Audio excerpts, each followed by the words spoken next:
ഇന്ത്യയിലെ ഏറ്റവും പ്രിയപ്പെട്ട നടന്മാരിൽ ഒരാളായ ആമീർ ഖാൻ തന്റെ അടുത്ത പ്രോജക്റ്റിനെ കുറിച്ച് പങ്കുവച്ചു. തന്റെ വരാനിരിക്കുന്ന ചിത്രമായ സിതാരെ ജമീൻ പർ പുറത്തിറങ്ങിയതിനു ശേഷം തന്റെ സ്വപ്ന ചിത്രമായ മഹാഭാരതം ആരംഭിക്കാൻ ആമീർ പദ്ധതിയിടുന്നു. മാത്രമല്ല, ഈ ഗംഭീര ചിത്രം തന്റെ അവസാന ചിത്രമായിരിക്കുമെന്നും അദ്ദേഹം സൂചനകൾ നൽകി. ആ സിനിമയ്ക്ക് ഒരുപാട് ലെയറുകളുണ്ട്, വികാരങ്ങളുണ്ട്, സ്കെയിലുണ്ട്. ലോകത്ത് നിങ്ങൾ കാണുന്നതെല്ലാം മഹാഭാരതത്തിൽ നിങ്ങൾക്ക് കാണാൻ കഴിയും. വർഷങ്ങളായി മനസ്സിൽ തങ്ങി നിൽക്കുന്ന കഥയാണിത്. ബിഗ് സ്ക്രീനിൽ ഒരുക്കണമെന്ന് എപ്പോഴും സ്വപ്നം കണ്ടിരുന്നു.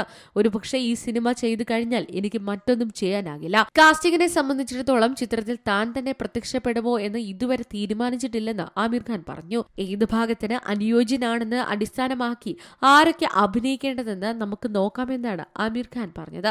മഹാഭാരത സിനിമയാകുന്നതിന്റെ പണിപ്പുരയിലാണ് താനെന്ന് ബോളിവുഡ് താരം ആമീർ ഖാൻ മുൻപ് പറഞ്ഞിരുന്നു. Entertainment desk, Zee Malayalam news.